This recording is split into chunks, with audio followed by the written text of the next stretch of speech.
ازيكم يا جماعة؟ عاملين ايه؟ يا رب دايما تكونوا بخير.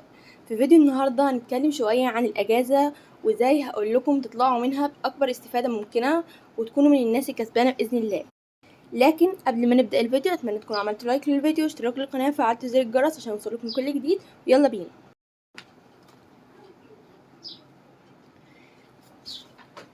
بصوا يا جماعة، الاجازة انا ماشية بنظام، هي قسمين: راحة الاجازة والاجازة نفسها. يعني ايه راحة الاجازة؟ يعني بعد ما نخلص امتحانات انا كنت مخططه، يعني في دماغي كده لحد يوم 1/6 انا مش هعمل اي حاجه. طيب انا كنت مخططه اعمل ايه؟ انا كنت مخططه ان لحد يوم 1/6، من اخر يوم خلصت فيه امتحانات لحد يوم 1/6 ده راحه كامله من غير ما افكر في اي حاجه، يوم عباره عن صلاه ونوم وشغل البيت مع ماما وبس.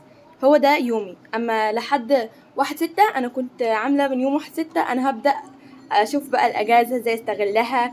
اما استعدادي لتالتة ثانوي والكلام ده لسه طبعا، فانا هقول لكم دلوقتي بالتفصيل انا ازاي هبدا من يوم 1/6 الاجازه نفسها يعني. فيعني اللي فات ده كله كان راحه وتعب المذاكره والحاجات اللي عدت دي، انا كنت باخد راحه منها، يعني انا كنت بشحن طاقه علشان انا كنت خلصانه على الاخر.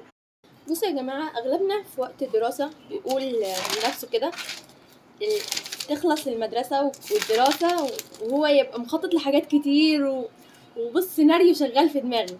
فأغلبنا تيجي الأجازة، يا ربي هو راحت فين الأفكار اللي كانت عندي وكده، كل حاجة ضاعت. فأنا دلوقتي جيت، فأنت لازم تاخد راحة.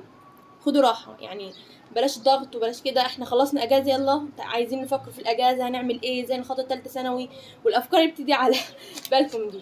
بس بلاش تفكروا كتير علشان ما تضغطوش. اول حاجه حابه اتكلم فيها ان اغلبكم مش بيصلي، اغلبكم مش بيلتزم بالحاجات دي، مع ان هي حاجات اصلا اساسيه في الحياه يعني. فاغلبكم مش ملتزم بالصلاه، فدي كارثه كبيره، فلازم يلتزم بالصلاه. اصل دي مش حاجه محتاجه نصيحه، دي حاجه الزاميه، دي حاجه المفروض تبقى جزء اساسي من يومك. فلازم تتعودوا على الصلاه، وده وقت مناسب جدا انكم تتعودوا على الصلاه. تقروا القران وتحفظوا القران كمان، ده وقت كبير جدا. اغلبنا بيقول حفظ القرآن في الاجازة، تيجي الاجازة وتخلص ونقول برضو نفس الكلام. فاستغلوا الوقت في حفظ القرآن والصلاة وكمان الاذكار. نيجي بعد كده بعد ما خلصنا من جزء الصلاة والقرآن والحاجات دي، نيجي بعد كده ندخل على المنهج والثقافة والحاجات دي. بصوا يا جماعة، بلاش التفكير المتهور بتاع نبدأ بدري وكده. لا، أسس نفسك في الأول. يعني مثلا الإنجليزي، السكيلز والقطع والحاجات دي لازم تقوي نفسك فيها، زي العربي، النصوص، القراءة، النحو، بلاغة. كل الحاجات دي محتاج انت تقوي نفسك فيها قبل تالتة ثانوي.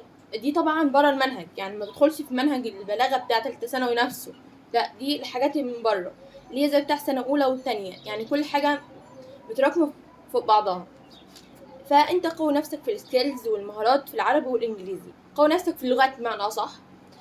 اما المناهج لا، ما تبداش بدري. هو اصلا التاسيس بتاع المناهج يا دوب محاضرتين او 3 هتخلص تاسيس الماده نفسها وتروح داخل على المنهج الاساسي. اما العربي والانجليزي لا، دي مهاره انت محتاج تتقن نفسك فيها. فانت استغل في الوقت ده بتاع الاجازه تحفظ كلمات كتير، تحل اسئله نحو، قراءه، بلاغه، الحاجات دي طبعا مش محتاجه اقول لكم عليها يعني. بعد كده عشان تستغلوا الاجازه برضو، ممكن تقروا كتب عن السيره النبويه من اول مولد النبي لحد وقتنا الحالي ده، فدي حاجه جميله جدا. بعد كده بص، الاجازه مش محتاج تقعد في البيت السنه كلها، يعني انزل اخرج، في فرصة انك تخرج، اخرجي كلكم، اعملوا اللي انتوا عايزينه. دي اجازة اصلا، فخدوا راحتكم على الاخر. بس مش هو على الاخر على الاخر يعني، اعملوا كل حاجة تمتعكم بس من غير ما تغضبوا ربنا او تعصوا في اي حاجة يعني. في حاجة كمان يا جماعة عايزة اقولها لكم.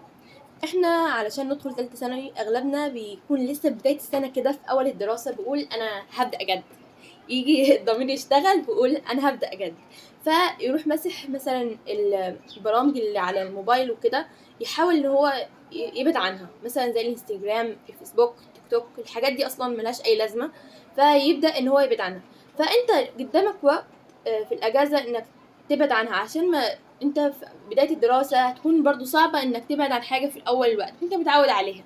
فانت حاول، ان اغلب الموبايل بياخد يومنا كله على الموبايل، الموبايل واكل اليوم كله، فانت كده الحال بايظ خالص معاكم. فانتوا حاولوا تتحكموا بنفسكم. الموبايل ماليش اي لازمه صراحه. اللي هيستخدمه صح هيستفاد بيه، اما اللي هيستخدمه يعني استخدام وحش مش يستفاد بيه اي حاجه وهيدمر مستقبله. بعد كده نتكلم عن الرياضه. بصراحه الرياضه دي اهم حاجه، سواء تلعب رياضه اللي هي الجيم او كوره او سباحه، الحاجات دي حلوه في البيت. حتى لو حرك نفسك، امشي اي حاجه، بس المهم انك تحرك جسمك علشان الرياضه مهمه جدا. تاني حاجه الاكل، اهتموا باكلكم، كل اكل صحي كويس. بلاش الاكل اللي هو بيدمر الصحه ده، زي الاندومي والحاجات الشيبسي والبره ده ماليش اي لازمه. طبعا اغلبكم دلوقتي يعني بتجيله افكار، احنا مثلا تالتة ثانوي هناخد اونلاين ولا سنتر، مدرسين مين اللي تابع معاهم، الكتب هنبدا امتى، مش عارفه ايه. ما تفكروش في الافكار دي خالص لحد ما يخلص شهر 6 وبعديها 7. يعني قووا نفسكم في الحاجات المهمه زي اللغات وكده زي ما قلت لكم في الاول، وبعد كده شوفوا الدراسه هتبدا امتى على حسب المدرسين اللي انتوا هتتابعوا معاهم وشوفوهم هيبداوا امتى.